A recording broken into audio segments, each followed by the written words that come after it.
নমস্কার, শুভ দুপুরের শুভেচ্ছা। প্রতিদিনের মতো আজও চলে এলাম দুপুরের লাঞ্চের থালি নিয়ে। প্রথমেই দিয়ে দিলাম বাটি চাপ দিয়ে এক বাটি গরম ভাত, করে দিলাম 4 টুকরো বড়া, মানে 4 টুকরো মানে 4 পিস আর কি। আর করেছি লাউয়ের শুক্তো উচ্ছে দিয়ে। আজকে বড়িটা ছিল না, তাই বড়া দিয়েই উচ্ছেটা মানে উচ্ছে দিয়ে এই লাউয়ের শুক্তোটা করেছি। তো ওই বড়া থেকেই আর কি রেখে দিয়েছি প্রথম পাতে দেওয়ার জন্য 4টে বড়া ভাজা। আর করেছি পেঁয়াজ কালি আলু ভাজা।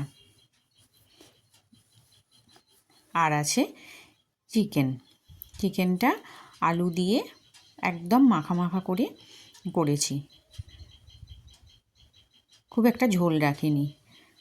শুক্তোটা আছে সেই জন্যে খুব একটা ঝোল রাখিনি।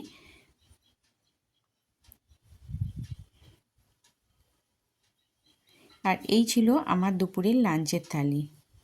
আর তো আছে 1 গ্লাস জল।